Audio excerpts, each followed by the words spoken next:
We are the phantom of your nightmares. Hello, ladies and gentlemen. Welcome back to another episode of Raynday Gaming. I'm just kidding. That was my Celtic accent. I don't think that was very good. I think she's Scottish, right? I don't know. It's the Morrigan. It's time to get into this gameplay guide and discussion about, is the Morrigan the highest skill cap god in Smite? This is a kind of like a question I want to raise to everyone in my community and just to the Smite community in general. I want to know your thoughts, because to me, there's a yes and there's a no here, right? There's something that I can agree with that, and then there's some ways I could say, maybe not. I'm going to give you my reasoning, my thought process, why I think it could be a yes, and I want to hear your no's. I want to hear your yeses in the comments. I want to hear what your thoughts are about that. If you do like these videos, if you like the Smite here, please leave a like, comment, let me know what your thoughts are. Again, I do want to say just thank you for everyone tuning into the Smite videos and the gameplays. And you know, realistically, it's been a while since I've focused primarily just on Smite or done a lot of Smite consistently. So for all of you who are still here and enjoying it, and you know, I know a lot of you come from Paladins now, but still my OG Smite community that's, I think, still growing. I just want to say thank you guys for being a part of it. And if you want other content, if you are interested in other things, let me know. I really want to shape this so that you all are having a great experience as we play. You see the gameplay start off. This is a game that actually, if you saw the top 5 best gods, hardest gods I'd like to master, not hardest, but just gods I'd like to master in Smite, this is a little bit of that is in that video. A little bit of this game is in that video. So if you're like, oh, that's familiar, you have seen it before, but you haven't seen the entirety. I purposely didn't show you all of it, and I only cut out a few parts, so hopefully you will enjoy it. Right now the Arachne is just going nuts, immunes my stun and gets a kill, just so aggressive, just in your face, like, what you gonna do about it, man? And there was absolutely nothing Ares was actually gonna do about it, unfortunately. So we go down, we lose red. I have blue, which is cool. We can go to the right side and help with that, but currently we are kind of better off just, I think, hoping that our Sun Wukong comes back into the game. I'm playing with some of my RAYNz clan members here. Shout outs to them and everybody in the clan just being awesome. Thank you guys so much for playing in these games with me time and time again. So let's talk Morrigan, guys. We obviously want to answer the question, is she the highest skill cap god in Smite? And before we get into the abilities, I want to just talk about this, right? I think her base kit is relatively easy, but I think the thing that makes her obviously high skill cap, the thing that makes her interesting to me is the ultimate, right? The ultimate, the ability that she has that was introduced when she first came into the primary position as the leading god, the first god in the Celtic Pantheon when Smite announced it earlier this year, is that she can turn into any other god on the battlefield, and she actually copies all of their stats. She copies all of their abilities, and she can use them for the entire duration. She can't use their relics or their consumables, but she basically gets all, like, the ranks, how that god is ranked their abilities, whether they've up-leveled their 1 or their 3, like, she gets all of that. Carbon copy and is ready to play, and basically do what that god can do for 10 seconds. And my question is, I think that this could put her at the top, not only because her base kit is average, right? You have a stealth to manage, which is, you know, not that hard. You get a stun and a line clear. It's very, very simple. But the fact is that in order to effectively play Morrigan consistently all the time, you have to have an understanding of how to play every other god in Smite well. That is, to me, what I think makes Morrigan a difficult and I think highly valuable mastery to accomplish there, and highly attainable, well, hard to attain, really, which I think puts the high skill cap. The Ares ult does not work out for me there. Try to just get the beads and make them pay for that, but look, I get Ares ulted, and oh my god, the early beads. Speaking of the devil, I basically use my beads way too early, and Ares pulls me after that because there is a duration before the pull actually takes place, and that was bad. That was just a bad play. I am 0-1 to start, unfortunately, with this, but it does not mean that we will not get back into this game, my people. Start with Sands of Time as well, which got a buff. It's a starter item. It got a buff from 1.5 to 2, I think, mana per 5, MP5, mana per 5 seconds. And all the other starter items for mages actually got increased mana back so that they could have a little bit more sustain. Now, with Morrigan and her ult, and the reason I think she's very high skill cap potentially is that you do have to have this kind of understanding of a general, at least the general nature of a god when you transform into them. And being able to use it to its most effectiveness means you need to have an understanding of every single god in that battlefield and be able to know every ability in their kit, what can be used at this exact moment, not only for you, but for your teammates and for the situation. And you also have to be able to have incredibly good map awareness and timing to keep track of how well everyone is doing on their team, what their builds are, and whether those specific builds will counter the enemies. Because again, you're taking their build when you go into that god copy. You're basically saying if Nuwa only takes Book of Thoth and no pin, I'm going to not hit very hard against an Ares who has a lot of magical penetration. So I need to take into account all of these different factors as I go into choosing my god. So there's just a lot to do. We get the stun. The 2 comes out. Not quite ready though. Dark Omen does get the damage, and if you are aware of Morrigan, there's actually a combo that I think is intended to be done in terms of the kit, but I don't do it that way, and I want to get your guys' thought process on that. I will tell you why I do it. I actually use the 1-2 instead of the 2-1, and I will tell you why personally I prefer it, and you guys can let me know what you think about that. Basically, the 1 is a stun. And what I love about the stun aspect, as the Dark Omen, it's 3 and the extra minion bonus damage.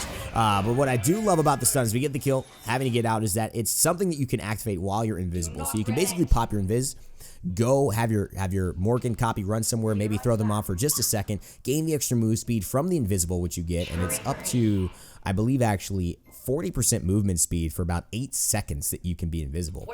Pop your 1 without actually removing your invisible. I believe the sound cue is still there, so people may hear you coming and react with like an anticipatory, beads or an Aegis. But then you get to pop 300 easy damage, 80% of your magical power from deadly aspects. That is when she combines all the power of her 3 forms, gets that stun, just like you see here. Kukulkan, no idea where I am. Throws the tornado out, but gets stunned. And now I use the bees to get away from the chains for Ares. If he were to attack me, I would be in trouble. But that already guaranteed me the kill onto the Kukulkan. Izanami's Dark Portal does come out, and the Arachne trying to aggress, actually going to back off, thanks to the added pressure from the Magi jumping in, and myself actually being able to get some Dark Omen damage off my number 2. Now, Dark Omen, the reason I'm saying Raynday, that sounds like totally fine. What you just did looked great. You stun out of the stealth, you hit a basic attack, then you can hit your 2, then you hit another basic attack, it's easy. It's like a great chain, right? There's damage already onto the Ares. Just want to burst him down before he can kill me, but the Ares is actually going to get pulled by our Ares. I'm going to go into Nuwa, just trying to mute some of the damage and delay this. I thought maybe we might get a kill or at least be able to just block people off. Looks like it didn't happen though. Can't even get the shining metal onto the clay soldiers, but Naja takes one up into the air. Out come the deadly aspects, waiting for her to drop down, and that's the kill onto Flamo, or Fiammo, whatever it is, and be able to get this kill. Now I'm 3-1-2, and this is looking good for me. I'm not gonna lie, extremely good. And we could start on a lot of different things. Polynomicon, a pretty decent item I like. And I do want to talk about the itemization, actually, going into the Dynasty Plate Helm earlier on as a result of the Arachne doing so well, and knowing that there was a lot of physical pressure she was going to provide. If she ran up to me, I have my stun, but still, like, she, sometimes doesn't care about that, right? She has the CC immune ultimate. She can kind of bait out the stun, pop into her ult, drop back down on me, and then I'm screwed. Like, what do I do after that? So, the Dynasty Plate Helm is a good combo for early pin, early damage, and of course, it's safety, because you get some physical protections against maybe an assassin who might be ganking. That's why you see a lot of mages in mid run this. You see this is a pretty common early game mage item to get damage, to stay safer from ganks, and to still be able to impact the fight with some decent power. Popping in the Changeling as well, which is Confusion, which is the ultimate. Confusion is the 3. Changeling is the ultimate. Popping that to just throw people off my scent. Coming in, missed the number 1 though. Gets silenced by Izanami. Oh my god, Aegis comes through as well. Didn't take all the damage. Dark Omen trying to just burst the Ares, and Chacon gets the kill onto him. Chains, are they ready? Doesn't find the Kukulkan. Goes into the ultimate instead. Will he get pulled? Kukulkan, nice Aegis. It's actually the Izanami, but she gets chained here as well. Stunned out. Actually rooted by the Artemis Trap, and Chacon gets that one indeed. The boar already doing damage. I'm coming on the left-hand side. Nuwa, she doesn't smell it, but she catches these hands. Can't sniff me out. Here comes the Arachne popping down onto Coco. Don't want her to get hit though, and that's a great hook by the Naja. Goes up in the air as well, but I'll be waiting for him as they drop. Bounce down, and here's the Dark Omen. 1 basic. Misses the 2nd. Oh no, I missed the 3rd. That was the damage over time. Oh, but I didn't matter. I had my buddies there, so that was very important. Our team doing really well right now. Just every time somebody gets in trouble, one of us comes in. It's like we're tag teaming perfectly, like a WWE match, and just saying, hey, you're a little low, let me get out. Naja going in now. We're all ready to commit. We've got 3 members here, 4 members here. So we can do a decent job poking. I might want to pop into confusion and put them in a bad spot. But we're just going to be content here with the pressure of our tanks and our front lines to kind of take the onus of initiating, right? I'm a little wary of the Ares, but I've got my beads, so I will back off. And Polynomicon will be the next item I get after we secure this red. Now, Polynomicon is a very good item on Morrigan. I'll tell you why. Basically, the combo, when you go into the 1... and then you could easily set up a basic attack, means that she's going to do, she already has very decent magical power scaling. She can get a lot of power in her kit and do well with it. But the Polynomicon, obviously going to scale off of those mages who have a lot of power, can make value out of that basic attack because it gives you abilities. You're basically increase the damage on your next basic attack. So once you use an ability, you get an increased super powered basic attack. Left mouse button auto attack just becomes super powered for 1 basic after using your abilities. The thing is with some mages like Khan, right, use your whirlwind. You can't always hit a basic attack after that. But when you use Morrigan, go into the number 1, you will be able to do so. There's an Ares pull. Gonna find one. New Wall with a fantastic stun on the clay soldiers in the shining metal to do it. I'm just using the fire to zone as Ares 2 pseudo front lines there. Gonna stun the Arachne. Throw in the number 2 as well. Naja will pick her up. And that's a kill. The AoE from my number 1. My left mouse button will activate onto the minions. And we'll clean them up with Dark Omen, which is a very, very good clear, as it does bonus damage, actually, to minions. It does 160... actually, no. Okay, all right, here's the deal. Here's what happens with Dark Omen. Okay, with Dark Omen, you have a line attack that does damage. It does 160 plus 40% of your magical power. But the key about this, and the reason why you may say, Raynday, you shouldn't 1 and then 2, even though you get the setup for the Polynomicon, you get the setup for your Dark Omen, is because when you hit Dark Omen onto a target, your next ability that you use onto them, which would be your Deadly Aspects, right, actually means, look at this damage right there. That is the combo. That is just the shutdown. Nuwa trying to rotate, doesn't see me in the stealth, and that is just as easy as it gets, ladies and gentlemen. 4-1 already here. But I could have done the 2. I just may not have actually been able to shut her down. She might have had a chance to react, right? And that is the key. Coming out of stealth is the instant stun, and that's why I like to do that. I will experiment with the 2-1 though, but I don't know if it's worth it. But basically, if you use your 2 first, you get additional damage onto your next ability. And actually, the next bonus damage is quite a lot. 160 damage plus 40%. It's basically you double the original damage of the ability. It's pretty nuts, right? Like, you essentially... Let me just read it for you. The Morrigan launches a wave of dark magic at her enemies that deals damage. Deals a bonus damage to minions and applies an omen to enemy gods for 8 seconds. Gods with an omen will take bonus damage the next time they are hit by any damaging ability. Now, I'm actually not sure if that is any damaging ability from Morrigan's kit or any damaging ability in general, which would actually be a very good clarification if someone can let me know. I'll probably have to look that up on, like, Smite, Fire, or Reddit or something like that. But look at this combo. Look at this damage right now. Narrowly avoid the Khan ult, which was actually a very heads-up play by him. Almost got the kill. They do get the tower, though.